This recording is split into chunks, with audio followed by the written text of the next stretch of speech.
right, friends, Zig coming in. Started off today on the show. We have Bob Lord.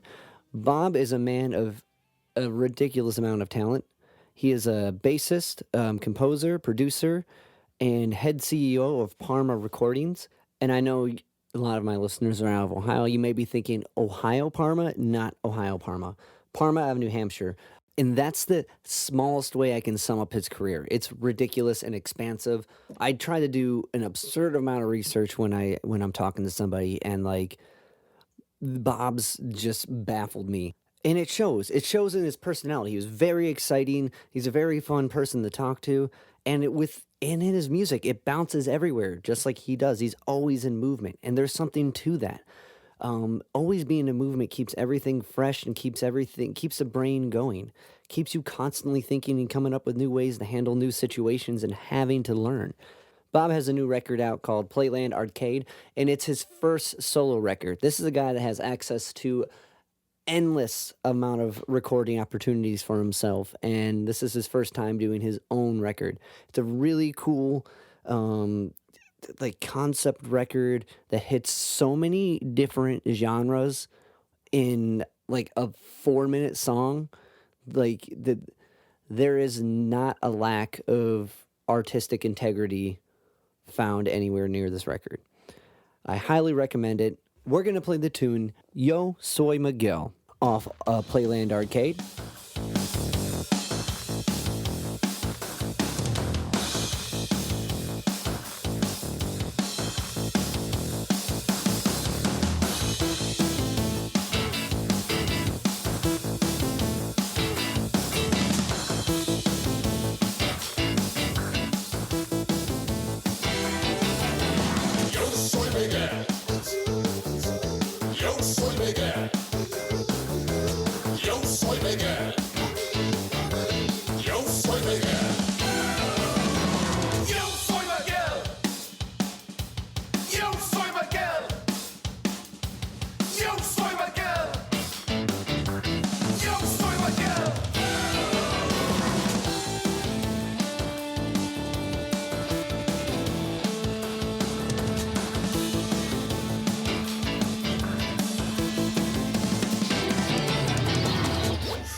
Yo Soy Miguel off PLAYLAND ARCADE.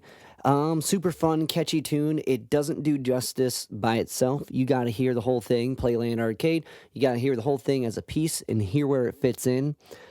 Bob was such a delight to talk to. I'm really excited to share this conversation with you guys. But before that, this podcast is mixed by Studio 44 CLE, Studio 44 Cleveland. You can reach Studio 44 at gmail.com, Studio 44 Cleveland at gmail.com, or Studio 44 Cleveland on Facebook.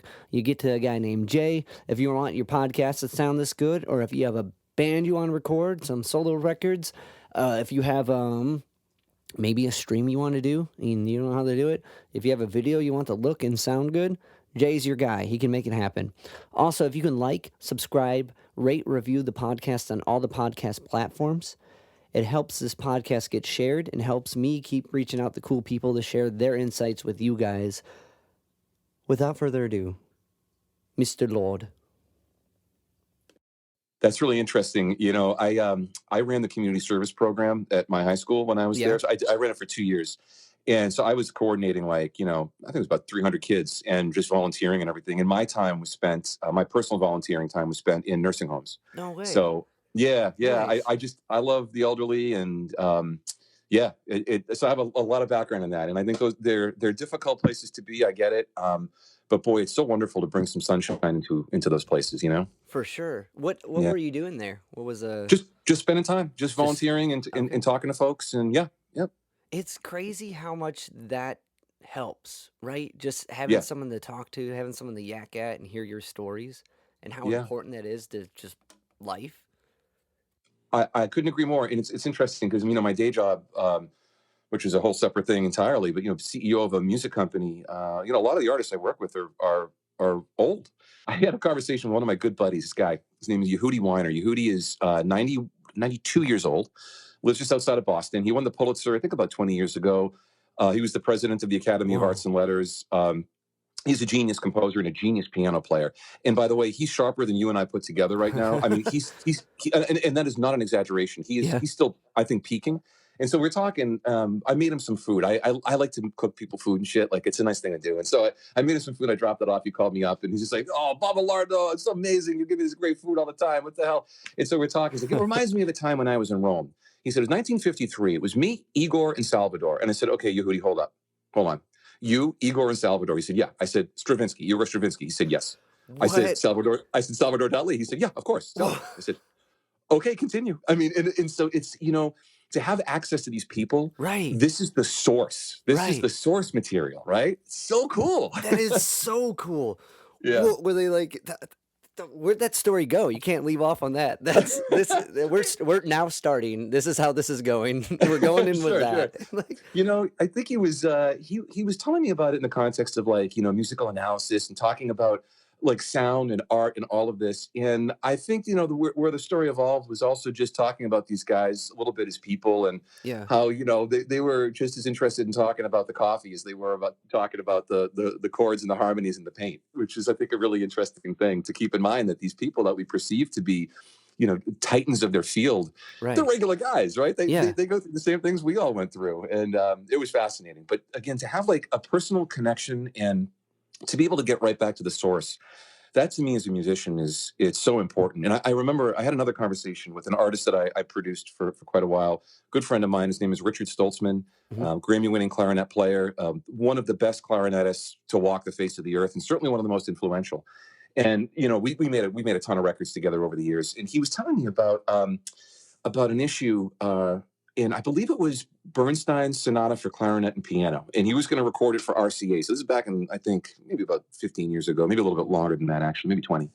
And he gets to the score, and there was a marking, a metronome marking in the score, which didn't make any sense, right? It wasn't a quote unquote official metronome marking, Yeah. and it also musically, Dick was wondering, well, what do I do with this? How do I interpret this? And it was, quarter note equals 69. And he's like, well, I don't know what this means. A prior section, it doesn't, mathematically relate. It's not off of the triplet, and blah blah blah. So he said, I think I need to call up my teacher, Cal Opperman, who at the time was, I think, 90 something years old, maybe a little bit younger than that. But Cal was the guy that this piece was written for, and this is Richard Stoltzman's teacher. No shit. So, he's Wow. thinking there's only one guy who's going to know what this is all about. Right. And sure enough, he was right. He's like, Cal, explain to me why did Bernstein, mark it that way? Why did he mark it quarter note equals 69? And what Dick told me, he said, Cal told him, well, it's because Lenny's a pervert. It's 69. Like, I mean, that's the answer, right? And it's so amazing that, like, number one, it's a good story because it's funny, but number Right. two, it really gets to the point that, like, there are certain answers to musical questions, which number one are not even musical at all, but number two, that you can't access unless you're talking to the people who were there. And that's why I love working with people who are older than me, people with more experience than me. It's critical to my growth, and I think more people should consider doing it, right? I agree. I agree Yeah. 100%. One that's hilarious that it's like this musical, like, what is this riddle, trying to figure this thing out, and here it's just a Right. bit. It's a bit they were doing on all their pieces of music with each other, like Marvelous, right? It's fantastic. right. And which makes you wonder, like, so much of, like, historical things we look at and artifacts like what is this, and like try and it could have just been like a poop joke or whatever.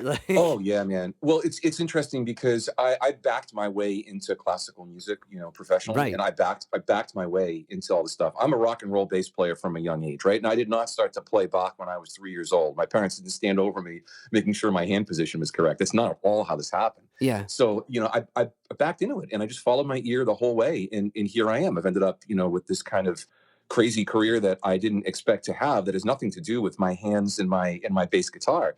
But what's so fascinating to me about it is like what you just said. Like we spend a lot of time as people analyzing stuff which other people just kind of did really fast and then moved on. So if you look at music theory, for example, music theory didn't come first and the music came after. No, music theory was built to explain why certain things work the way that they did.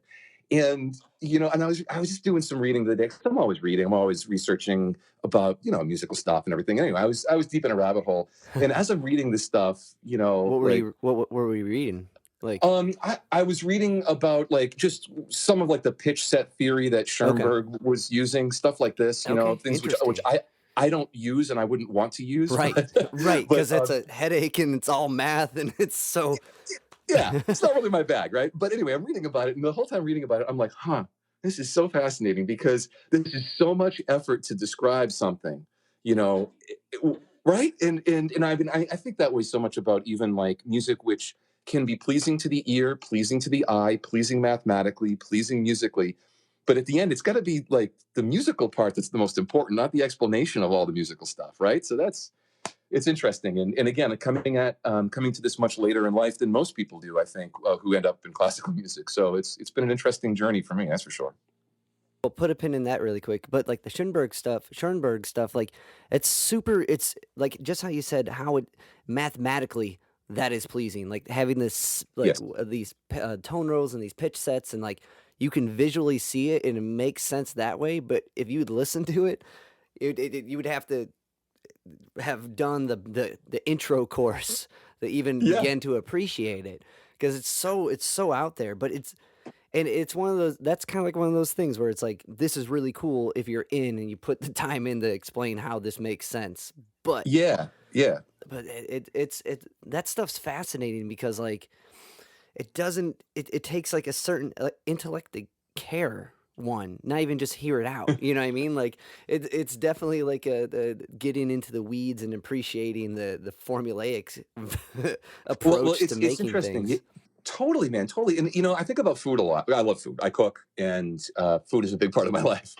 Uh, I exercise to be Yeah, sure that I can eat whatever the hell I want, right? But I think about food all the time. And like no child came out of the womb, desiring sushi or foie gras or sea urchin, right? Like these are acquired tastes. right. And it's the same thing with music, I think. Like, it does take a different kind of person to say, like, I want to do the homework so that I can even begin to approach the concept of understanding this so I can enjoy it, as Yeah. opposed to simply like, oh man, I love the song Basil by Mickey by Tony Basil. Oh, Mickey, you're so Yeah, fine. yeah. Like, it's a great song. It is. It works. Yeah, but it's so interesting that some of this music, it does require an engagement and work, and it you do need to meet it on its own terms, and that's a different thing. It's a different thing. But it also reminds me of the fact that, we lived through a period in cultural history. I didn't personally. I'm 44, but in the late 60s, mid to late 60s, early 70s, it was music for the eye. It was how Right. good it looked on the drafting board, right? It was calligraphy more than it was music.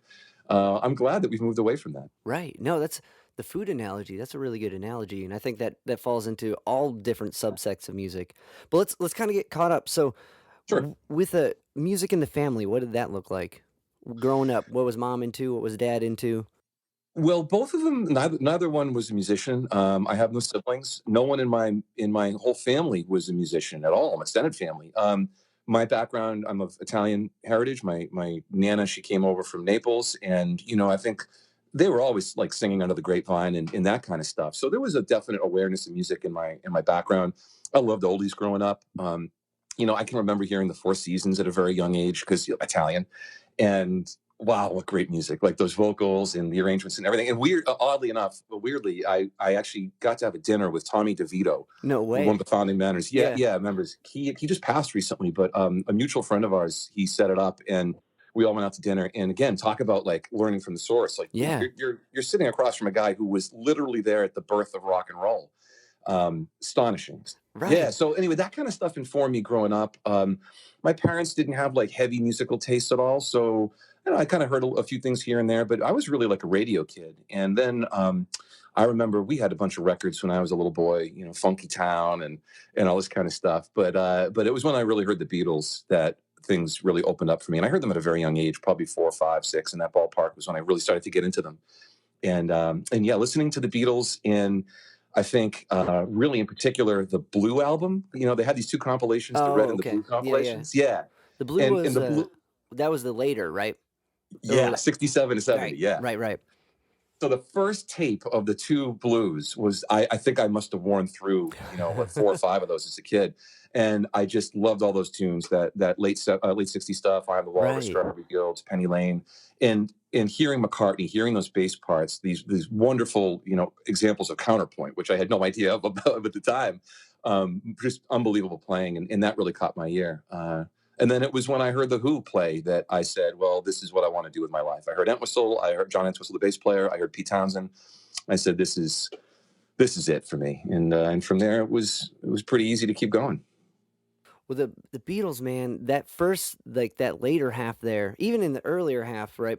But that later half, they dabble in so many different types of music, but they bring all those like elements together, like the counterpoint, the harmony, the songwriting, Yeah. and deliver it in such a way that you can now dive into Eastern music if you've never heard it before, because it fits Yeah. in the context. I think Norwegian Wood's on that. Yeah, I think that's actually on the very end of Okay. the second Blue tape. And I was going to bring up this at that point. I love transitional albums. I love to see where things were on the cusp, right? So, for Right. example, I think when I was younger, Re- um, Revolver, clearly it was an album that I just was obsessed with, right? Right. Totally obsessed. And as I've gotten older, I've realized that maybe the more interesting album is Rubber Soul, because you're seeing this evolution, you're seeing where they're going to go, and you know where they're going to go, but they didn't know Right. where they were going to go at the time, right? Right. Right. And I just love those records. I love albums like that, those transitional times. Those are my favorite albums to listen to by artists, because you just get this insight into what they're doing that you might not get from the more fully blown material, right? And that's why I love that. I love that era. I love so much. You see the process and you see them take the risk. Like when they Yeah. first started, it's fresh again and it's this new thing. You're like, what is that track about? And that's the direction they go, maybe, or they don't, or how come they never did that again? And like that is a really cool. That's a cool like appreciation for that. Yeah, and you're right. You can look back on an artist's career and just say, well, that was a path not taken, right? And that's Right. always fascinating. What would have happened if they went with George's songs more? What would have Exactly. happened? Yeah, well, you know, I was talking about this last night with my buddy Ed, Ed Jurdi. We started playing together when we were like, you know, 12, 13 years old. We had a soul band in high school. We're little kids and we're playing like, you know, soul music with a horn section and backup singers and stuff. And we were texting last night, and I was just saying how much, well, first of all, I find myself in a very strange position. I find myself being a guy who vowed that I would never like the album Gaucho by Steely Dan. I thought I would never like Steely Dan in the first place. I mean, and of Right. course now Gaucho is probably, in my opinion, one of the greatest albums of all time. Now I'm going through a similar thing with Fleetwood Mac, where I have finally come around and understood that my opinion on it when I was a kid, I wasn't really paying attention to the bigger picture and the genius of the production. Right, as a producer, I listen to that stuff. I'm like, oh man, it's fab. So it specifically what Ed and I were texting about was Christine McVie, and how fabulous her music is, how fabulous her songwriting is, the production, everything, how she's the secret weapon, right? And I Right. said to Ed, Ed plays in a band called the band Heathens, plays in a band called Trigger Hippy with Steve Gorman, the drummer from the Black Crowes. And, you know, Okay. we've Sick. both been able to kind of live our dreams in a weird way, but Right. so we're kind of talking about this, and I'm like, why is it I always love the Dark Horse, right? I love Harrison. I love John Entwistle from The Who. I love Christine McVie. I love Roger Taylor from Queen. I love these kind of like these characters in these bands that they provide you with a different perspective on the whole thing. And so, like through the lens of a George Harrison, you can see this stuff with the Beatles. And you do wonder, I wonder, what if George got 7 songs in the album instead of 2, right? It would have been interesting. No, definitely. And like it's almost like those perspectives are more reachable in a way, right? Like it's hard to imagine being a Paul McCartney or a John Lennon or like these just legends, right? Because they're everything they've done has been so celebrated and hits home so hard. It's easy to think of being around the legend, right? I can handle that. Yeah. I can handle like trying to fit in. Yeah. Maybe that's like an angle to it, but also it's a cooler kind of story. Like behind the light is the guy operating it, and like there's equal genius behind there too. Yeah, sorry, you cut out for a quick second Oh, there, but okay. yes, I think yeah, no problem. I think you were just saying like about what's behind the screen. I guess I've always been interested in what's up on the movie screen. I've always been really interested with what's going on in the projection room, right? Or even what happened to make this thing happen. To me, what goes on under the hood, how the sausage gets made. That is, I just love it. I've always loved it. And as a kid, like, I mean, I'm looking at my bookshelf now. I had all these like Beatles books and stuff, and the process, what was going on inside. And at that point, when I was young, mid to late '80s or whatever, that kind of stuff wasn't as omnipresent as it is now. Like we're in the culture of we're documenting the document that we're making of the document, right? It's like these like Right, right. triple, quadruple meta levels of whatever the fuck we're doing. It wasn't so prevalent back then, and I just was really attracted to it. Really attracted to that kind of procedural element of music making. And I think that was probably as a result of the stuff that I listened to as a kid. Like, I was less interested in stuff which was more straightforward. I was more interested in why did Queen records sound like that, right? How did they make the guitars sound that way? And so it became a process for me of not only am I enjoying what's happening, but I need to decode it, I need to figure it out, and then figure out how to utilize it, right? I mean, I did the same thing with cooking. I always try and back engineer recipes. I eat something at a restaurant, and then I go home a couple days later, and I'm trying to figure it out. Well, back when we ate in restaurants, but I'm trying to figure out how to recreate it. And I don't know. It's always been a fun part of what I do for me. So like when what did that like process start when you started making music, or was this all before? It was like how does guitars on Beatles sound different than guitars on Queen? Was that just like the initial thought, or were you like Well, kind of picking at stuff? yeah. Look, well, first of all, I think I was picking at stuff, but I Okay. wanted more information. And then as soon as you begin to ask, well, how is this happening? Then inevitably you're going to say, well, okay, well then how did it happen with those guys, or for that, or in this setting? So there was a big part of that. Also, when I was young, I started to play when I was 12. And, I think I played my first gig when I was 13, I think.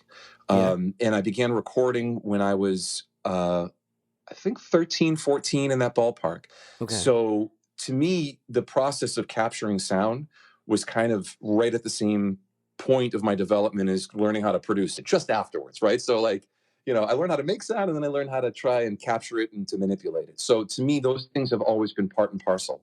And I know a lot of people don't have that experience, right? Like they come at it from a different angle.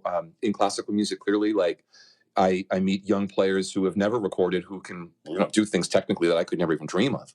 So it's interesting to me that I'm always attracted to working with people for whom the same is true, where it's about the process, and you kind of learn the stuff hand in hand growing up, and so yeah, I was obviously naturally curious about how to reproduce the things I was hearing, and that led me to do a lot of research, a lot of listening.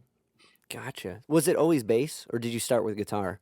Bass. I started with Bass. bass. I mean, Gotcha. I picked around on piano, keyboards a little bit. When I was a kid, like there was stuff around that I was mucking about with, but nothing in any way until I picked up the bass guitar. And I mean, literally, I picked it up, and I just didn't put it down ever again. It was just a crazy thing. Just kept going and going. Was it like I can handle this, or was it like this makes sense because everything kind of follows around it? Was it like the placement of the instrument that was appealing, or was it the feel? Well, look, I think pragmatically, it was interesting. I heard the Who, like I said, I heard John Entwistle, and I wanted to do it.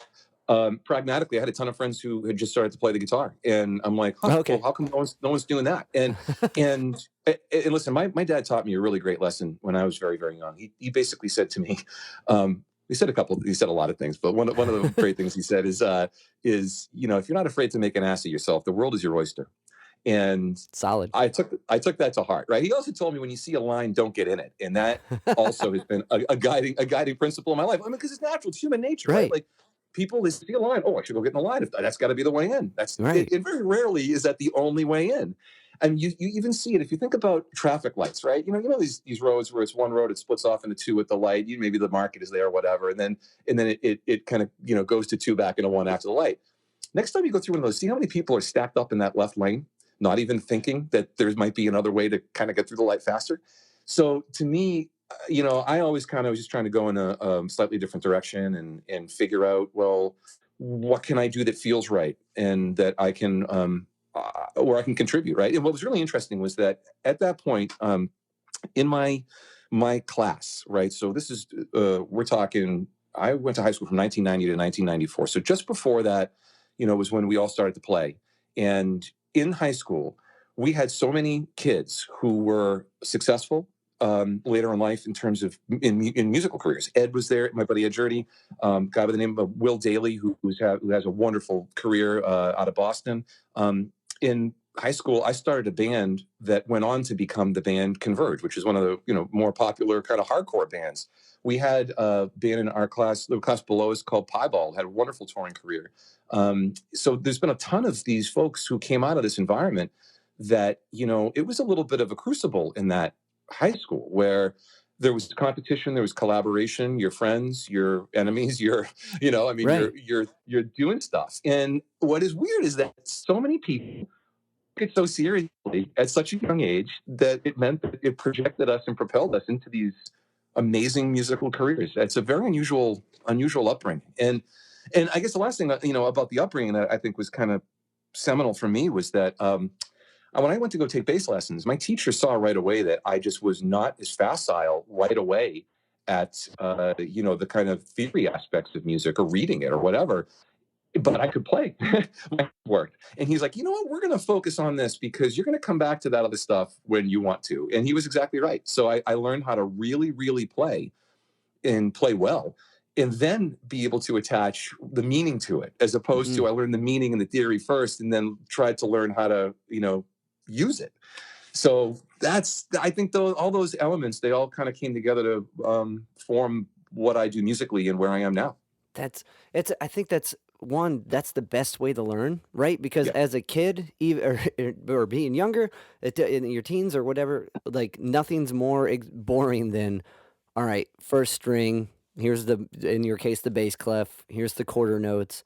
It's cool to see that in context with what you can do and what you want to do. That's way more exciting to be like, oh, Yeah. we're gonna learn octaves with the Mario theme. Whatever, you know what I mean? Yeah, sure. I've Yeah. taught that one before. Whatever it is, it makes more sense because you can see where it goes, and like that, it's kind of like the whole language bit, right?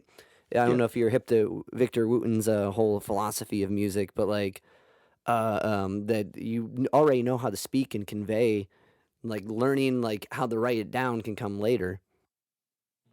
But no, I say that's exactly right. Like, I mean, look, there's no one way to do this. And I think the moral of my story, the moral of my career, is that there is literally no one way to do this. It's so unique and so personal, um, how people navigate through these spaces. And I guess, you know, to go back to my kind of Fleetwood Mac comment, right? Um, the older I get, the more experience I get, the more records I've produced. I've produced almost like 1,000 records at this point in my career, right? I And know. the more I do, the more I realize I don't know jack shit, and the more expansive my view of what musicianship is, what music is. I mean, Right. look, part of my new Okay. record here, I'm deliberately trying to expand, in some sense, what's okay to do. Right? I think a lot of people will listen to this record and be like, "Well, that's completely fucked." Like, you know, you're going from an orchestra piece to a prog rock piece to stuff which really isn't even music technically. And I guess to me, I have really allowed myself to understand that there is a very broad definition of what a composer is, an incredibly broad definition of what a creator is, a musician, what constitutes music. I had such clear, bright lines drawn when I was a kid, you know, and thinking, well, no, that can't be correct. And I've always bristled when someone says, well, that's not the way you should do it. I remember being in the studio one time with a friend of mine, and we have different philosophies of recording. And he said, "Okay, well, let's do the drums, and then we should do the bass." I said, "Why?" He said, "Well, the bass goes on next." I said, "Why?" "Well, that's when you put the bass on, so that you can do all the rest on top of it." "Why?" "Well, that's the way you do it." Right. "Why?" I mean, and this kept going on and on and on. So I just reject the viewpoint that there is a set way to do anything. I think that's beautiful though, and that kind of goes into like your whole upbringing with it, and that new stuff comes from doing it in a different way instead of Yeah, going left, going right. Finding that other way around, because it's yeah, all in the end, you're gonna hear the whole thing put together, right? You're gonna eat all the ingredients cooked, hopefully, or I yeah. guess maybe at least organized in a way. Whatever you start with, I mean, there is that typical like thing, but what happens when you do it the other way? What happens when you start with the vocals and go backwards? Oh yeah, Besides rough timing, but maybe not, depending on the maybe. vocalist. Absolutely. And look, now technically speaking, so much is possible. Almost anything is doable. You can do anything. And I was saying this the other day to a few colleagues actually, that you know constraints and restrictions are wonderful things. And I think a lot of people they don't like them because well, we live in America, we love our freedom, etc. But I mean, even just generally speaking, constraints. People don't want to be constrained in any way. We artists, we want to be unencumbered. But if given a giant white canvas, blank white canvas with 1,000 colors of paint, and told, "Go paint your masterpiece," versus, you know, I need a 30-second piece of music. I need it at 120 beats per minute. I'd like it in a minor key, and this is the instrumentation you can use. Well, it's a lot easier to do that latter job, Right, right? It's so much easier. And I was saying this in the context of the virus of the pandemic, that my company, we're 3 dozen people in 4 countries, right? And we're spread out anyway. So we were pretty well positioned when this whole thing happened. But there were certainly things that it became a lot easier to prioritize what not to do. And I talk a lot at universities, right? And I talk a lot about what not to do. No one teaches you what not to do. right, But it's the negative space that can actually be much more impactful than the positive space. So for me, I think the pandemic, it put those constraints and kind of restrictions on us, literally, and it made our decision making that much easier. So I find it really fun creatively to impose some of those restraints and to give myself some rules from time to time, and to just say, well, this is the logic zone that I'm going to exist in. And if it makes sense in that zone, that's what I want. I guess we talked about pitch sets earlier, right? I was gonna It's say, that's Yeah, that's why Schoenberg's appealing, because that's exactly what that music is. exactly. And look, it's really funny because I'm a big fan of Aaron Copland, right? And Copland, of course, has the reputation of being the populist kind of American sounding composer, and Right. beef, it's what's for dinner, whatever. Well, Copland has some crazy, crazy early material. My favorite piece of his, maybe one of my favorite pieces of anything, period, is his piano variations, which is so complicated and spiky and thorny and weird. And he explored all these different languages. And so by the mid 50s, or early 50s actually, when he was beginning to work on a piano concerto, he he began to use tone rows, which Hmm. for people who love Copland, I mean, the idea that Aaron Copland would use tone row is, it's madness, right? And when asked later on in his career why he did that, he said, "I ran out of chords." I think that's a fabulous answer, right? Yeah. I mean, there's only so many ways to do the things that we do. And when you're a guy like Copeland, you've explored quite a bit. Um, you got to figure out a different way to manufacture inspiration. And I think a lot of people have misconceptions about musicians or artists, that, like the kind of writer's block thing, or whatever, our creativity, or you're always thinking of ideas, or it must be tough with writer's block. Well, it's not like this is a passive process, right? It's not like just something comes into my head and then I just have to transcribe it. I mean, maybe for Mozart that was the case, but for most people, like, it's about, well, how do I find the motivation to do something creative? How do I find the kind of allowance that I can use to then go off and do the thing that I really want to do? And I don't know about you, but manufacturing creativity is a must. Right. It's like exercising. You don't get in good shape by accident, right? I mean, there's some Yeah. conscious decisions that need to be made. Yeah. Yeah, no, 100%. Like, that's for my biggest, like, personal practice routine. That's been the hardest thing, to try to find a way to practice, right? So I boiled it personal. I boiled it down to like an hour a day, write something. That's the end of it. but like, and just doing that constantly. And it's interesting because that's the one thing that you really don't learn to practice through music school, or maybe, I guess it depends on the teacher and the lesson, but a lot of times you're going off a script to learn a set phrases and a way to say thing, and it's expected that you'll find your own way to make it yours. Yeah.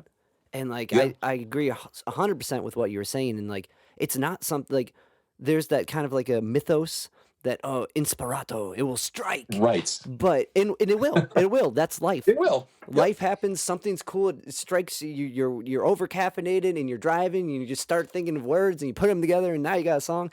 But that doesn't happen all the time, and it requires work to get good at doing that. So you can, so you can do that, and like Yeah. that. So I agree with that 100%. That is something that I think is very underperceived and under stressed in just any creative endeavor. And I couldn't agree more, man. So I worked with this guy by the name of William Thomas McKinley. okay, Absolutely incredible composer and a crazy guy, right? This guy, he yeah. studied jazz with Copland and Gunther Schuller, pardon me, classical with Copland and Gunther Schuller. He played Wow. jazz with Stan Getz. He played jazz. Damn. He played a gig with Scott LaFaro. I asked him, I said, What? Tom, what was it like to play with Scott LaFaro? He goes, fast. And I mean, I just laughed so hard. But anyway, Tom, crazy guy, right? And he would have two pianos. Well, he had three pianos in his house. But one was like in pristine condition where he would really do his practicing. But the other two were working pianos, and he had them side by side. And he would write all of his scores out by hand, right? Right. So he would be working on two pieces simultaneously. This guy was a prodigious talent. And he did have that kind of tape running up above his head where he would just like cut the tape there and then wait and then cut the tape, and that's the piece. And I would watch him, crank out a concerto in like a week. And he was doing all this crazy stuff. And he'd go from one piano to the other, and all you'd hear, you hear like a minor 9 chord, and then maybe like, 15 minutes later, he's, whatever. And then next thing you know, he's got it there. And so even a guy as inspired as that, I remember asking him, I'm like, Tom, it's fabulous. Just you just throw this stuff out there. And he's like, well, it's not by accident, And what he advised, which I thought was wonderful, he said, Bob, write a rhythm every single day. Just write a rhythm. One bar, one rhythmic pattern. Try and do something different every single day. And he's like, it's just a good way to just make sure that you're exercising, make sure that you're conscious, that your consciousness is conscious and it's not accidental. It's so funny how many times you listen to records by people where you realize they didn't really pay attention to the macro level fact that all these tunes are in the same two keys and within the same basic bracket of tempo, right? Right. Like it's amazing how many artists don't have the little artist on their shoulder looking at themselves saying, no, you did that 4 albums ago. I was talking about this with Dan Brown the other day, right? So Right. Dan Brown, the guy who wrote the Da Vinci Code. And you guys just did the symphony. Yeah. Yeah. Wild Symphony. Yeah. And we were talking about this, and I cracked a joke about like I had to do an interview on the BBC, right? And I said, he said, well, are you going to prepare for it? I said, I never prepare for anything. And I said, well, maybe I should go back and read a couple of my interviews just to be sure, like just to make sure I don't say the same thing that I just said. And we laughed about it, but it's like, absolutely, any artist, you got to go back in the other books and just to refresh your memory and make sure that you didn't use that exact phrase or that exact item, And the more books you write, the more albums you make, the more there is to be self-referential about, and the more to, you might accidentally trace yourself. You don't want to do that, right? Like artistically, you're trying to think about how to be sure you're not retreading the same ground over and over and over again. And a guy like Dan, of course, who creates in such a massive scale, and he knows he gets such scrutiny. It's important to be sure that you're paying attention to yourself. And that's something I advise my artists, my employees, my collaborators, my friends. Just good to have the little version of you on your shoulder watching you. It's always helpful. The great kazoo. It's good to have your own great kazoo. No, 100. That's solid advice for anyone doing anything, really, because you get so carried away in doing the thing, and especially now when like there's so much content that you're supposed to generate, and you're supposed to put all this stuff out there and carry all these different platforms, and now you're your press agent, your booking agent, your manager, and you're doing this all yourself. And if you're not looking at why you're doing it, or in like or maybe not why, but just exactly what's being done, I think you get so carried away just putting it out there, you don't realize that you're repeating the same thing. You're Oh, painting the same sunset. You're a Absolutely. And isn't it the worst feeling as a creator when you realize that you did that? You know, right, like it happens. It right. happens from time to time. Like, oh shit, you're right. Oh damn it. I mean, I have so much music that I've written over the years. I found stuff a few months back, like scores. I found audio tracks. I don't even recall writing this music, 15, 20 years ago, whatever it was. I have no recollection of it. So it is important to keep a good catalog, right? Yeah, But the question of why is important. And when I have artists come to me and they say, Mr. Lord, I would like you to produce my record or whatever. First of all, I say, don't call me Mr. Lord.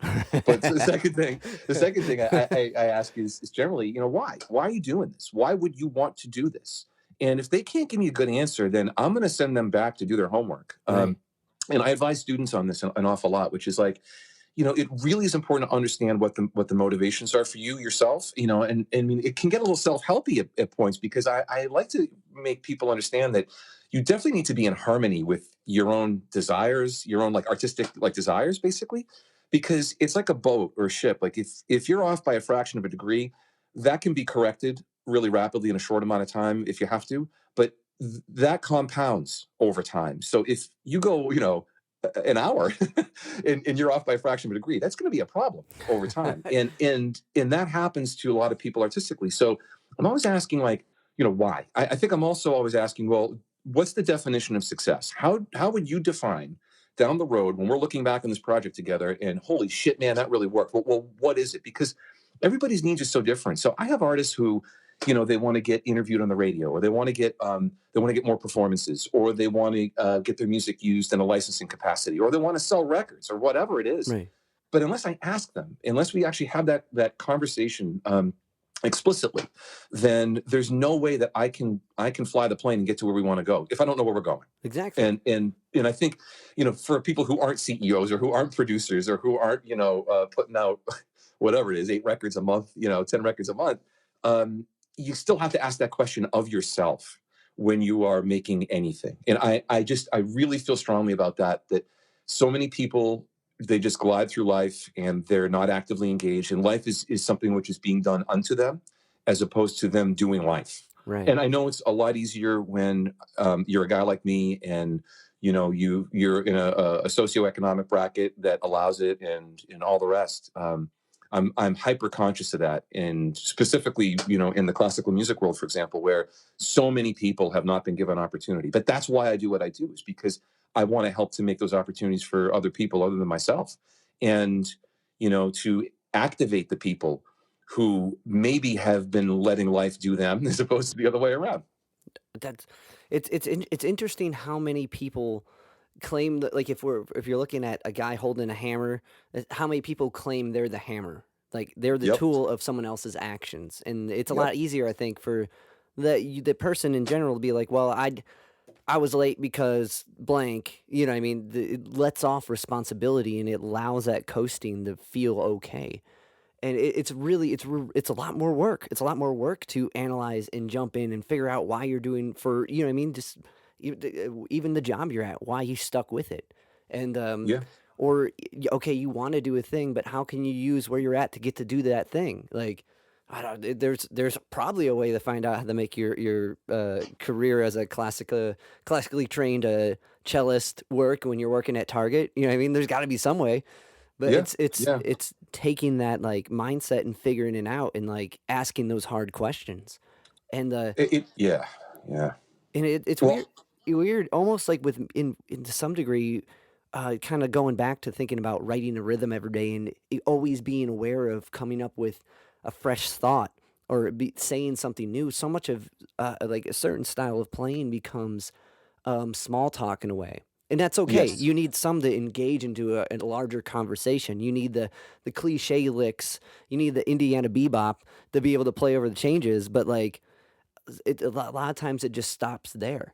So much of that questioning and that higher thinking is so important. But it's also really tricky to get in that mode and be okay with, like, I guess that kind of goes back to the initial creating process. Be okay with coming up with a bunch of shitty shit. Oh So, yeah, man. and just Oh yeah. Oh yeah. Oh god. I mean, I I think you have to. Like, right. if you're not putting out shit, then you're doing something wrong. I mean, like, Tom McKinley, the guy I was talking about earlier, I tell you, Tom's output was uneven. Not every piece that Tom did was brilliant. Not every piece that Beethoven did was brilliant. I mean, a lot of them stink. and it's important to remember that, like, it's it's a numbers game, and Yeah. I got to go through a whole lot of no's before I get to yes, no matter what it is, whatever we're talking about. 100%. Oh man. People are fundamentally uncomfortable with the concept of sales to a very great extent. And I think everybody is selling all the time, because selling is simply persuading people to do something. And by the way, it doesn't mean convincing. It just Right. means making an argument, presenting an argument, and letting them make up their own mind. If I have to convince anybody to do anything, it's not real. So I don't want to I never want to do that. I never try and get people to do shit they don't want to do. Right. I want to just give them the evidence, and then they say yes, no, maybe so. And I just want to, it sounds so crazy, right? But I really like to make people laugh. I like to just give people a smile. I like to do things that feel good. And that's a good thing, because it makes me feel good. It makes them feel good, which makes me feel good, which makes them feel good. Right. And I see nothing wrong with that at all. No. And it's funky that a lot of people are definitely in our market, our world, our musical world. A lot of people are thinking, well, I just want to get the gig. I want the gig. I want the gig. I want the gig. Okay, so you get the gig. What happens? You can't get any people into the venue because you don't have any fans in Salt Lake City, in Salt Lake City, Utah, or in Right. wherever. I mean, it happened to my band, right? Like, we would work so hard to get into great venues, but only to find out that, you have actually, because you're in both sales and service, you have actually managed to, to really kind of screw the pooch, because you built an expectation that you then could not manage and meet and exceed. So it's all these little kind of like self games that we need to be aware of, and what we're doing and how we're doing it creatively, artistically, on the business side, on the musical side, and just be sure that you're looking at both ends of the equation. And that's called empathy. It's also called smart business, right? Right. And those two things converge in that way, where it's like, I'm always trying to think about that, like, what's the bigger picture, and always trying to do the right thing, which is critical. And it's amazing. Like, so at my company, we've had the same management team, same half a dozen folks for 10 years. I don't know many companies at all that have a team that's been unchanged and works well together and is moving forward together for that long. It's It's definitely an in the accomplishment. musical field, right? It's Right. crazy. Right. And the thing that's so awesome is that when you have a hive mind like that, of everybody who is highly ethical, highly attuned, as I have tried to be my entire life, highly attuned to making sure that you're thinking what's going on the other end, what the other person is feeling, and that you are making sure that you are attending to that. We have thousands and thousands and thousands of artists that we work with, and we're all always trying to think about how to be sure that we're thinking about what's going on their end of the line. And especially now in a pandemic, right, where it's so hard to become disattached, so easy to become disattached from people, and so hard to really get insight into what's happening, because you don't have the back channeling. You can't sit in front of somebody and see their body language and feel what they're saying. It's not the words that people are saying. Like, there's a bigger message there that we're losing by not being face to face. So we're always trying to think about that. And it's just amazing in the music industry, the reputation of the music industry, number one, coming out of the kind of like, the Wild West of the pre-digital era, and now into this much more structured thing. It's nice to see that some of that bad business behavior has gone away, but I think it's really incumbent upon people to be sure that they're not only thinking about how they can get the gig and what it means to them, how they can, get that particular deal and how it benefits them. It should be mutually beneficial. My pop said, unless both parties feel a little bit of pain in a contract or in a deal, it's not the right deal, because you Yeah. both should be bound and working together towards a greater goal. No one should be making out better than the other guy so much so that they're like, yeah, I really took that guy for a ride, right? Right. That's not Right. good. That's Not not at the way it all. should be. Yeah. Wow, your pops had some good lines, man. He's my dad is a guru who has taught a whole lot of people over the years. And I was I was at a wake for a friend of mine and a former employee of this guy's wife, and I knew this guy from way back, right? Right. And from the time I was a little kid, I'd answer the phone. My dad's business calls would come in, and my dad started taking me on business trips when I was like, 5, 6, 7 years old. Put me in a little suit, make me sit there and listen to the job interviews, Yeah. because he knew that I was, Yeah. probably going to spiral Listening. off into something crazy and artsy, right? Right. and so anyway, so I go to this wake, and I walk in, and it was a crew of these guys. I saw their faces, and I remembered their faces. I couldn't remember their names, but these were the guys that used to work for my dad way back when at one of these companies. You know, my dad was, I think, ahead of his time. In his era, people would just, you know, stay at a job for whatever 40 years and retire, get to go watch, and you're done. My dad was bopping like gig to gig to gig every few years, and going in, you know, selling, going crazy, and moving on to the next thing. That's so important, though. Yeah, I mean, Change which is is so what we do important. now. Right. Yeah, but anyway, I walk into the wake, and I see these faces, and the look on their faces, it was shock, absolute shock. One guy walked up to me, and he goes, "As I live and breathe, Bob Lord, you have not aged a day." Well, my dad's name is also Bob Lord. I look a lot like my dad. I said, "Anthony, no, I'm not that Bob Lord. I'm the son." It was so funny, right? But these guys all said, they all said that my dad was, you know, was the greatest teacher that they ever had in their careers, the greatest manager that they had, because, you know, my dad was about other people, and my dad is about thinking about other people, and I learned from the best. Let's put it that way, definitely. Well, that's huge, especially in that it shows in your success. Those lessons paid off and continue to pay off. And it Yeah, and they ripple throughout my company. They ripple throughout the whole staff. And you know, he's not an employee of my company. He's been retired for a long time, but he's involved all the time, helping out and giving advice, which I love. It's fabulous. That's awesome. And Yeah. I bet that on the trade-off, I bet he's so stoked to be able to do that. You know what I mean? Like it sounds like just throughout your upbringing to be able to give back and lighten the moment and get the giggles going before we hit record and to bring food and make everyone feel good is so it makes everything so much easier. If everyone's in a better mindset than coming in, oh fuck, I gotta really knock this out. We're paying top dollar for the time here.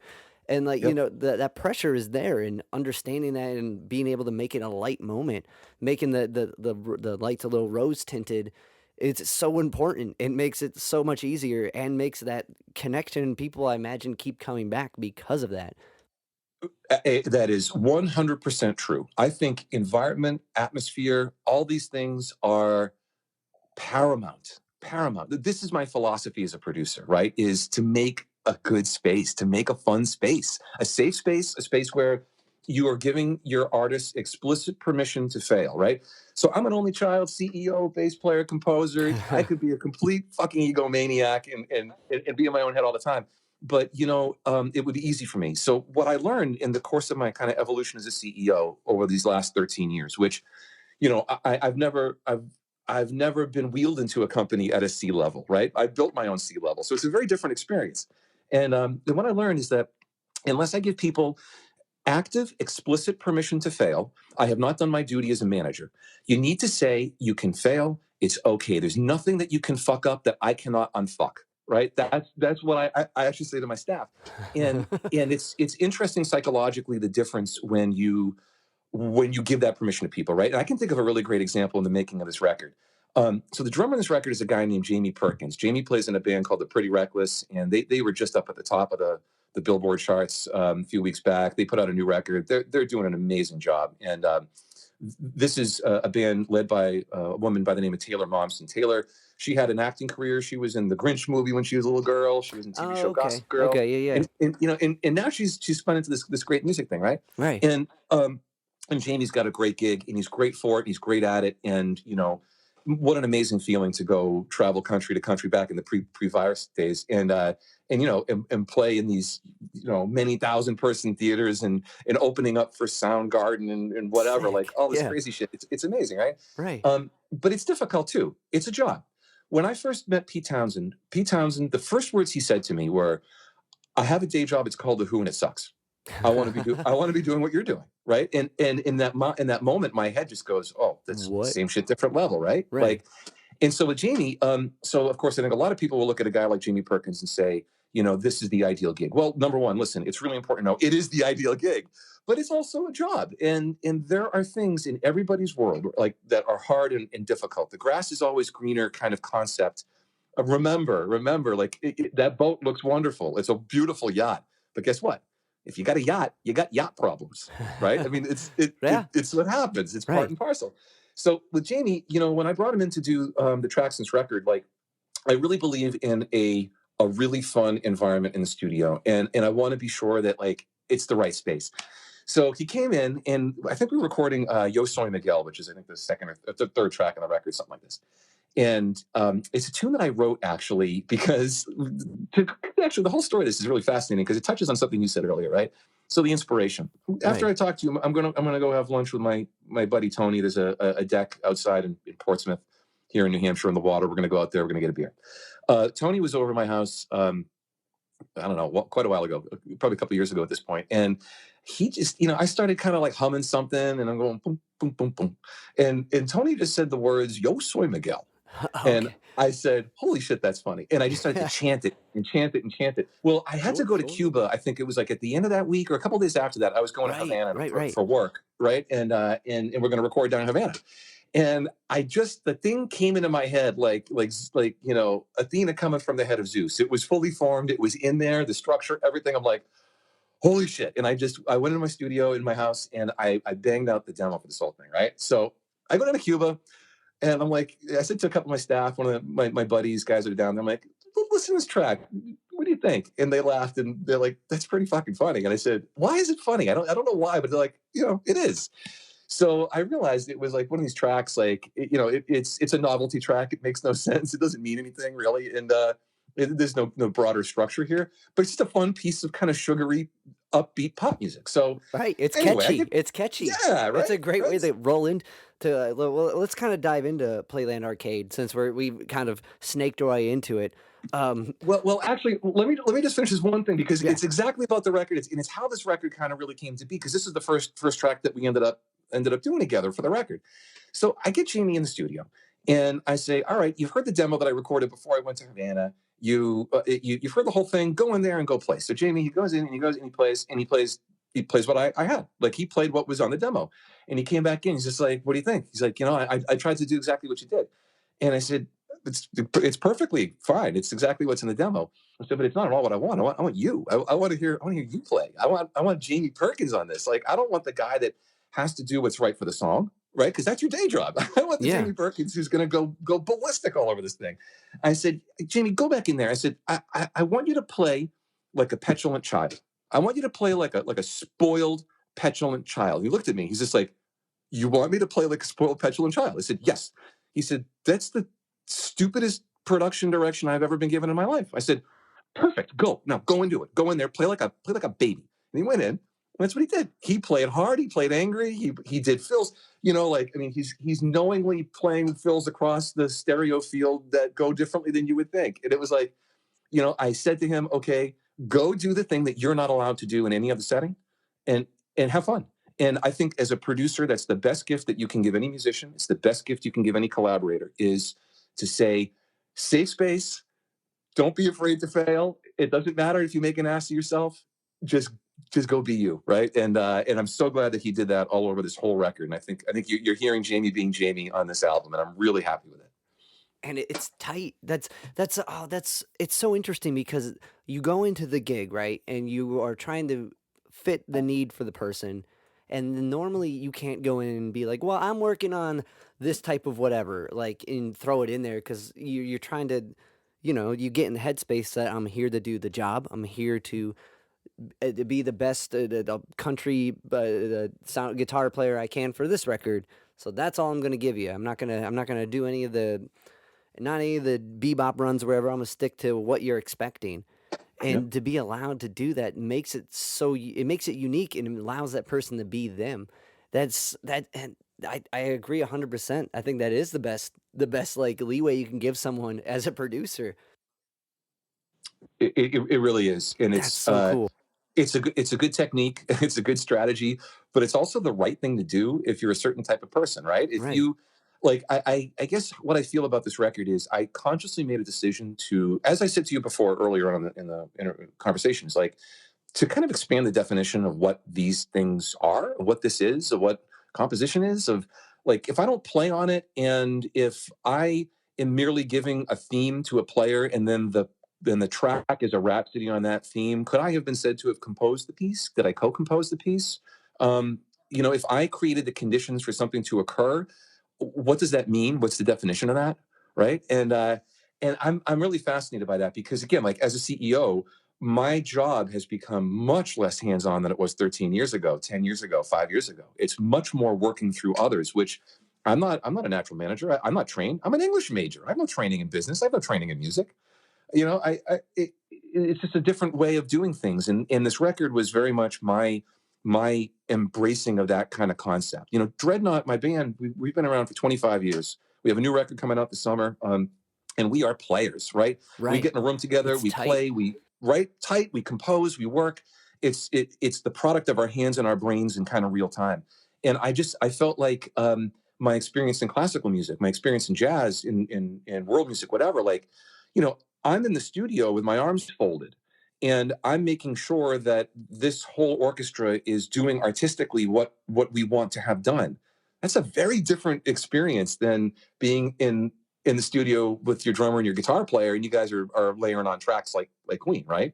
So I kind of wanted to go with that more classical approach to producing this and thinking about what it means to make something which is really truly diverse, and also I think to kind of write a little love letter to my beach down here, right around the corner from where I live. It's my hometown beach called Hampton Beach, and this album is very much a portrait of that boardwalk, right down to the fried dough and the skee ball and the Playland Arcade, which is literally where I've been spending my time in during the summer since I was a little kid. So yeah, that's what the record's all about. It's beautiful. It feel like listening through it. It's like a narrative. You're going past all the different like stands and seeing and all the sights and sounds. Like the jump from Yo Soy Miguel, I can't talk today, to like lobster roll. You know what I mean? Like Yeah.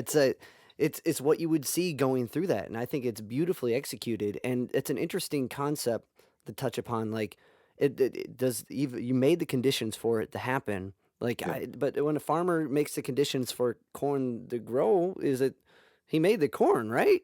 Right, right. Is that the case? Yeah, Is it? exactly. I Well, it's don't. like that whole joke in the Avengers or one of those Marvel movies where they're like talking about Thor's hammer, and they're like, "Well, it goes up in an elevator, so is the elevator worthy?" I mean, like it's what is surrounding this kind of concept, right? And yeah, and look, and it absolutely is a narrative. I definitely tried to structure it so that it ebbs and it flows, and there's arcs and peaks and valleys and interest. And for me as a listener, I love being disoriented. Actually, I love being disoriented generally. When I travel, and I love to travel, and I miss it, and we'll be getting back to it soon, I'm sure. But I'm lucky that I get to go to so many different countries for my job, and I make a deliberate effort to get as lost as I fucking can whenever I go to a city because it helps my brain map where I am and what I'm doing, right? And this was especially fun in the pre-GPS days, Yeah. when Oh boy. when you when right when you get a map and you got to try and figure it out. And I like to do that. I like it when that's done to me artistically. You probably can tell by listening to my stuff, like I don't particularly adore convention, so I like to be surprised, and that's what I tried to do here was to try and create a little bit of disorientation, a little bit of surprise, just some different colors and different kind of just reflections and structures. So yeah, I'm glad you dig it. I'm glad you No, dig it. it's awesome. Did that kind of process come from like jumping from the rock world to the classical world, like in kind of like navigating from afar, but being able to like with like Dreadnought, like these pieces, those songs all go like a mile a minute into these different pieces, right? Like I feel like one of your songs in there goes through so many different changes that Yeah. disorientation is there, but it's driven to a point, and I'm like listening to these records. I'm like, as a rock band, okay, how do you write that? Do you write that out? Like, how do you agree upon that? Like, it makes sense in the classical world or in this project where you're kind of like overseeing, and you Yeah. can make that environment to make something disorienting and then lead it to somewhere where it's like, okay, now we're at the landing point. And Yeah. like, but from behind, kind of like behind the scenes, that seems way more like capable than driving, playing being in the machine. Like, I guess so. My question is, I guess, how like from did it come from like that disorientation or that comfort with disorientation? Did that come from like Dreadnought years, or did that come from working and foreseeing like all these classical records? That's a good question. Well, boy, my pre-dreadnought life is shorter than my Post. post-dreadnought life, which is really bizarre to think about, right? I've been in the band longer than half my life, and So before that, I certainly was a seeking listener. I definitely did not do what everybody else did. When I was a kid, when Motley Crue hit and Guns N' Roses hit back in the 80s, everybody was listening to that. I was listening to the Police. I was listening to the Who. I was listening to the Beatles. I definitely didn't follow that stuff. So I was always trying to kind of listen to some other stuff, So I would say, yeah, I've been a restless listener, period. But I think obviously the experience with Dreadnought, coupled with my classical work, but also coupled really with my custom audio work, which I started kind of before the classical side, really was, writing music for independent films, writing music for ad agencies. Hey, I wrote music for pornographic films, softcore porn, make good, and I made good money doing it. Nice. So, I mean, I've worked literally very, very hard to be able to understand exactly what every project needs, even porn. And I think all those experiences kind of have come together for me, on this record. And I think what's funny about the record is, like, as a record, I wanted it to do what some Dreadnought songs do in one piece of music, right? I wanted to kind of expand and just pull that apart and blow it out and be like, what does it mean if it happens over 40 minutes instead of 4, right? I mean, like, there's some tracks. There's a track on our album Hard Charging from 2017. There's a track called Slave Girls on there. And, that's like 8 tunes in one. I mean, we generally have more ideas in one tune than I would say most bands have in a whole record. And it's crazy. And, like, I can think of one tune on that one, Taking a Ride with the Fat Man, for example, right? So this cut on this Dreadnought record, it was so funny because you're asking about, like, being in the machine, right? And what's it like to be behind the curtain, up in the projection room? What's it like to be on the stage or in the machine, whatever? That one, I had a melody in my head that is the book ending of that piece. It's a little melody at the beginning and comes back at the very end. We had just the one basic, odd meter progression, which one might call the quote unquote verse. And that we did that for a project way, way, way back when that was never, like, officially released in an official capacity. And I remember sitting here at this exact seat with Justin sitting, just over me, a few feet away from me. I think we had a gig the night before. He slept over. And we use each other as tools, right? Justin and me and Rick will use each other as tools. And so that particular one, I think, Justin and I wrote that with me doing the kind of mushing of the sled. We wrote that in an hour. It was just like everything. And I love doing that type of drill. Will Daly and I, we did this in the studio recently, a couple of years back when we did a track. And as a vocalist, Will's a wonderful recording vocalist. And we just sat there and we just ran drills, man. 90 minutes, boom, do it again, boom, do it again. Try it like this, boom, do it again. And it's so much fun to do that, right? That's my favorite part of music making is being in the studio. I think I like it even more than playing gigs. I miss being in the studio much more than I miss being on stage, that's for sure. Well, it's cool because you can analyze it later. You know what I mean? On stage, Yeah. it happens. It's cool to get that experience and you live in that moment, but then you move on to be able to hear back and be like, oh, I did enjoy doing that. And I enjoyed listening back. It wasn't this, everyone wasn't lying to me like I tell myself they are. They enjoyed it because I enjoyed it. Exactly. Oh, exactly. And it's a good feeling. It's a great feeling. It's super interesting. Like, so when did Dreadnought come? Like, we kind of glossed over it because but like, when did you start Dreadnought? 1996. So we started the band back then. We were a larger band. We had more members, and we were, very much like a college band. And yes, we started back in 96. My buddy Ed, that I told you about earlier on today, the guy in band of Heathens and Trigger Hippy. So we had a band in high school, myself and Ed. I went to UVM, Ed went to UNH. And after a couple of years, I gave him a call. And, we'd see each other all the time at the holidays, and we kept in touch all the time. Obviously, we'd visit each other. And I remember saying, hey, listen, I'm not having much luck musically up here. How's it going for you down there? He's just like, meh. I said, what if I transferred? And he said, I'm not going to ask you to do that, but if you did, that'd be cool.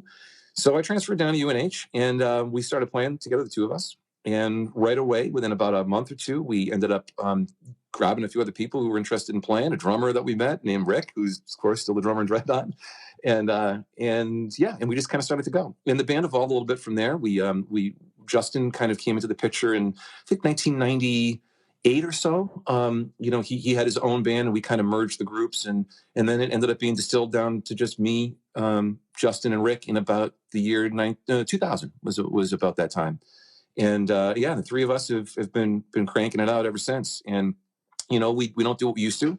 We all have day jobs now, and so we don't get out on the road and tour. But we're still putting out records. Like I said, we got this new one coming out after my solo album, and yeah, and it's wonderful, man. And the thing is, I think having partners for so long, and again, like I said about my company, having the same management team for so long, you reach a level of comfort that is very high, and a level of collaboration where very little needs to be said, and you can do the thing that you do, and you don't need to spend a lot of time thinking about it, which is a great feeling. Well, yes, you're not worrying about these interpersonal communication issues. You know this person, you know what they need to hear and how to approach them, and it's a group effort because now it's part of everyone's lives, ingrained.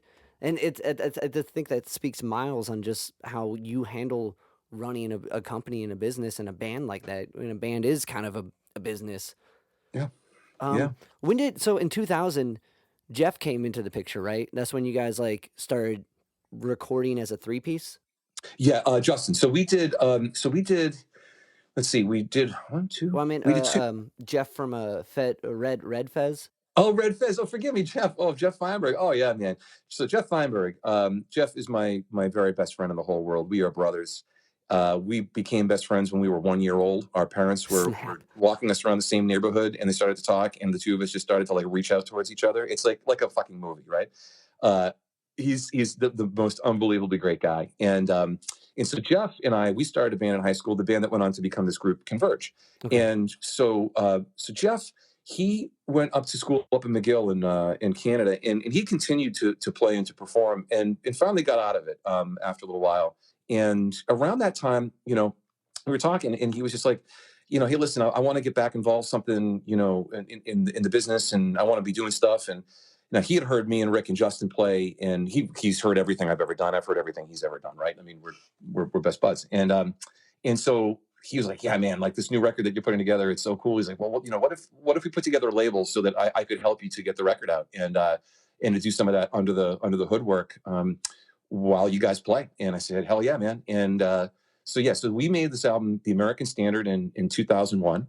And I would say that, like, in our own limited world, Dreadnought being in this kind of weird prog-ish market, even though we're very much not like Capes and stuff like that. It's not our kind of prog, we're much more of an American kind of group, right? And that turns off a lot of those guys who want the more kind of dream theater-y style. But anyway, so we put out this record in 2001, but before it came out, it was actually in the summer of 2001 when we were wrapping up the record. That was when we actually opened up for John Entwistle of The Who. That was in June of 2001. So I mean, like, literally, I have lived my dreams, right? I got to play with my idol. I got to co-produce a record with my idol Pete Townsend. I mean, Jesus Christ, man, lucky guy. Insane. Yeah. But anyway, so we're making this record, and I got this album cover from these guys called the Brothers Hildebrand, right? The Brothers Hildebrand are these wonderful fantasy artists. If you've seen those old 70s Lord of the Rings calendars, that's the Brothers Hildebrand. And I guarantee you'd recognize their stuff. Yeah, no, gotcha. And yeah, and they like did an album cover for Black Sabbath, stuff like this. So anyway, sick. There's this old book that my buddy, who was a former member of Dreadnought, my buddy Ryan, he gave to me, and it was with the Brothers Hildebrand. And in the back of the book was this one photo, or this one painting called Flag Face. And I looked at it and I'm like, this is unbelievable. And I researched it. Like, every other piece in the book had been used and was, in some other setting, but no one had ever done anything with this piece, Flag Face. So I cold called these guys. I just called up, whatever, and pick up the phone, and the guy picks up the phone. I said, hi, I'm looking for Greg Hildebrand. And he says, yeah, I'm Greg. And it's like, chewing on a sandwich. And I told him, I said, hey, listen, I really want to use this, for my album. He goes, well, okay, well, we'll send me the music and I'll let you know what I think. So I sent him the music. He wrote back, and he was just like, what the hell are you guys doing? Like, what is this? So anyway, he said, absolutely, use it. So we used it. Now we're about to go on the road. Jeff is going to help us out, supporting us and helping get packages out. And I'm doing the booking. I'm the booking agent and all this stuff. And we're about to release the record, and September 11 happens. So we have a record in the can with this Flag Face, which, for anyone listening, it's a guy with his arms crossed and a farmer's hat on and a big old American flag stuffed in his mouth and covering his face. And, we had to make a decision. We had to say, what does it say? We don't even know what it says now. We have no clue. And we just said, fuck it. And we plowed ahead. And it was so interesting when that record came out to see all the reviews and all the commentary. People really read into it what they wanted to read into it. It was a Rorschach test, right? This striking image. And when we were out on the road, we went from Boston to Salt Lake City-ish area and back over the course of, I think, the better part of a month. And it was over the holidays too. So it was like November, December. I think we did 2 big stretches on the road at that point. And yeah, wow, the response we got from people in clubs, it was so interesting having people come up to us after the gig, you know, explaining what they think that cover meant. It was wild. But anyway, that record, I'm still super proud of that record. I think we might mix it a little bit differently if we did it today, but Sure. but wow, it was a fun record to make. And that one track, the first track in that album, Ballbuster, that's been one that's had a nice lifetime. A lot of people still dig that tune and enjoy it. So yeah, it's gratifying. What was it? What was the reaction to that? Was it mixed? Was it kind of combative? Like, I think everybody felt it reinforced what they already felt. okay, Some people felt it yeah, was patriotic. Some people felt it was critical of George W. Bush. Some people felt, you know, it was really interesting. what So a no, we didn't have a lot of people who were like, you know, what do you guys think you're doing? You know, it wasn't that at all. It was much more people saying like, yeah, it's really interesting and it supports what I believe. It's funny. wow. And so like working with Jeff, was that kind of like an intro to be able to handle like, because he was kind of handling more of like some business end of it. You've been doing the music bit for a while. Did that help with going into Parma? Well, I think it was more like just kind of offloading some of this stuff that I was already doing. Okay, okay. To Jeff and you know, having him help out and just be able to help us keep our nose above water. Parma was a really different kind of lineage and experience, and it was definitely an outgrowth of you know, kind of where I wanted to go artistically, where I was feeling. You know, I guess once I heard Stravinsky, once I heard Petrushka, actually, that absolutely changed my life. And Aaron Copland's music absolutely changed my trajectory. And I said, I really want to do this. You know, this is something I want to sound like. I want to incorporate that in my own music, but I want to work on this. And yeah, and William Thomas McKinley also, that guy I mentioned earlier, huge influence on me. And you know, with Parma, I think it's such a great company. I'm so proud of the work we do. I'm so proud of the staff. I mean, such great folks and good people, and our artists are fabulous. And I think, you know, look, a lot of people, classical is very misunderstood. A lot of people don't get it. A lot of people are made to feel bad about it. I think a lot of people are feel that classical music is looking down their nose at you. And my goal is to absolutely destroy that paradigm. I do not want anybody to feel bad about engaging in art. I don't think anybody should be made to feel guilty about clapping between movements in a concert, right? That shit should go. Right, we, 100%. we are we are past that point. Thank you very much. And I think that's what we really tried to do. So like it's an outgrowth of me being who I am, I think. And if you think about who I am, you know, I'm not a lead guitarist. I'm not a lead vocalist. I'm not a violinist. I'm not a piano soloist. I'm a bass player. So it's this kind of more nested structure of things. And I have a different viewpoint. I have a different perspective. And then coming to classical music from outside of it, as opposed to being a product of it, of its system, right? A product of its educational system, a product of it. I think it's made my company very, very different. And that experience going from being on the road and knowing exactly what it's like in 2001 to have to figure out via a dial-up modem how the hell we're going to get to the next gig because we don't know, right? Like Yeah. from there to now, it makes a whole ton of sense because it was all a logical progression. And I've frequently said about my company, if someone gave me the annual operating budget of PARMA Recordings 13 years ago when I was dreaming it up in my head, and they said, Bob, I hereby bless you to go make it reality. Follow your vision, follow your bliss. It absolutely would have failed. There is no way that I could have built the structure now then. Even if I had all the budget and everything, it wouldn't have worked. There's no way. It was the logical progression of all of it and those lessons that I learned, you know, the day before. I can very well feel on one day that today I am the best, but I know that tomorrow I'm not going to be the best. I have to be sure that I'm actively trying to stay the best, right? And that's I think like this kind of continual evolution of any artist, anybody who stays in this business long enough. And I think that's what we're all learning now. We're all, you know, my peer group, we're all in our mid 40s. The guys I grew up with, ton of us are still in the biz.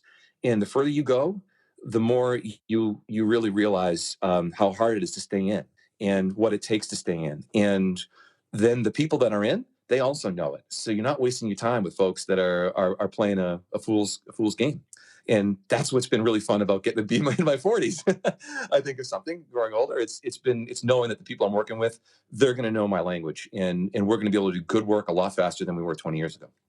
That's beautiful. No, I mean, it's like, but at that point, everyone has to have known how to do the thing, and has put all the failure in, and then you're really Mm-hmm. hanging out with the top dogs, and then, like, learning how it works. I think that's beautiful because not too many. Once you get to a music industry, I think younger people think after 27, well, if I didn't get there by 27, Yep. nothing's gonna, you know what I mean? Like, Yep. Yep. so, but Yeah, totally. it gets so much more expansive and so much more exciting, it sounds, because you're not just doing the road gig. You learn that you can't just do the road gig forever. Yeah. Unless you Yeah. Rolling Stones it somehow, or I mean, there's plenty of people who do just the road gig forever, but they also got their hands in other things, Yeah. and that's only comes from doing that and gaining that experience. That's Totally. beautiful. What was it like? Sorry. I was say, hey, listen, really quick. I should probably jump off in about 5 or 8 minutes, something like that. I just got to go throw on a pair of pants before I leave. So yeah, Noted. Was yeah, it no, Bob? This has been awesome. I've had it. I've been so excited to diving into your career, and I'm like, where? I don't even know how to. There's so much this guy's done. I don't even know how to start a conversation. This is so vast. Like, it's easy when I have limitations. When I have my set right. notes at like at the beginning here, I can handle navigating a really fluent conversation. But you've made this so much fun, and it's so exciting, and like, so thank you so much. But before I Thank, go, before you thank you. go and I go, Yeah. um, what was it like working with Pete? Was he a Oh, grump? You got that's like that's insane. yeah. Well. Listen. First of all, thank you for having me on. I definitely appreciate it. It's been a joy talking to you. Clearly, you know what I know, and it's fun talking to people who know what we know. In the Appreciate. record, I'm so proud of this album. Look, Playland Arcade. This is a culmination of a lot of work in my life, and it's very odd to be a nearly 45-year-old guy with his debut album coming out. It's a different feeling, and I think it's a record that people can jump into. I think they can get a lot from it. I think they'll have a lot of chuckles, and it's really nice to be able to share it because it's been in my head and been in my hard drive for a long time, and for a while now, coming together throughout this pandemic and everything, and to share it with everybody. I'm really psyched. So I'm very excited to hear feedback and hear people's impressions, and I'm glad that you've had time to kind of dig into what I've done over the years. And I'll tell you that it's crazy because when someone asks me what I do, what the hell am I supposed to say? Right? That's It's going to last 90 minutes if I have to really explain what I do. right. And it's tough. And what I always say is that, like, when you're forced to consider what your elevator pitch is going to be, it makes you prioritize. It makes you realize what you're really, really, really all about. And that's been, I think, a variation on making this record is thinking about at age almost 45, putting out my own first record. Well, what is the most important to me? How do I distill what I do artistically in such a way that it's going to be the right quote unquote elevator pitch, right? And I think that's what this album is, and I'm really delighted with it, and I hope you dig it. Now, on the topic of Pete, so Pete is a really interesting guy. Obviously, I think everyone knows if they've ever read anything that he's written or ever heard an interview or ever listened to his music, you know that this guy is searching and seeking. And in my limited experience with him, I'll tell you, the times I've been around him and even just casual meetings or whatever.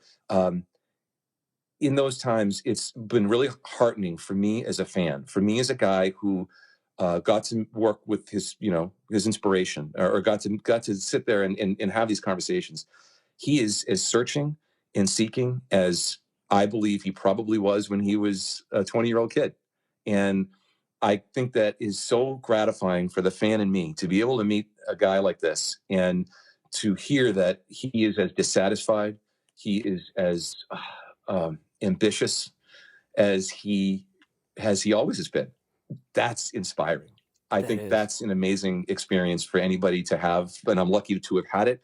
But it's a challenge to me, right? And I think it's a challenge to everybody to say, like, it's not good enough. It can be better. We can do Right. more. We can we can be Right. better, right? And it's like that's what being an artist is all about. Is how do you just get deep, deep, deep, deep into that and keep going and keep going. So I love watching what's going on. I think the new Who album was tremendous. I'm super proud that he did it. And yeah, as someone who has been told many times, never meet your heroes, it's happened to me a few times now, and I'm glad that I got to meet all of them. So I'm a very lucky guy. That's amazing. That new Who record is interesting too. On a side note of that, it was very different from all the rest, but I think that that speaks miles with this endless search. And to wrap it all up, I find it fascinating that this arc with you in this like questioning, right? Just how you do it with the people coming into Parma, like Yep. questioning what you're doing in this search for what I think is probably the ultimate knowledge, which would be self knowledge and what are you about, and like how endless that is and how maybe discomforting or inspiring this endless search can be. And like just the be around people that are excited to be doing that is so cool. So to be able to talk with you for this hour and a half has been awesome and has got me all amped up. And like, so I really appreciate your time. And I find Thank it you very much. Yeah. also find it amazing that with all these outputs, all these outlets to record a record, that now you're doing your own. Like, like I that's know, I know, amazing. I know. Well, look, I have a policy of separation of church and state with Parma, right? You will never, ever, ever, ever, ever see my music or that of my staff anywhere near a Parma release, a I Parma think that's project, badass. anything. That's really I cool. believe that even the appearance of a conflict of interest is, exponentially too much. And I always want my artists to know I am putting them first. It is not about me. This company is not about me, not about my ego, not about my staff, not about us. It's about the records we put out. It's about the artists that we represent. And, that's really important for me to state because I am sitting here talking about my own stuff and I am, launching something somewhat new. And I'm pumped to do it. And just to put this thing out on my own, no label, no nothing, just me. That's it. That's all I wanted. And I'm really psyched with it. I think the guys that I had who helped me out to make the record, they did a brilliant job. And I'm so proud of it. And I hope y'all dig it. Awesome. Awesome. Well, thank you so much, Bob. All right. Thanks again, man. Talk to you soon.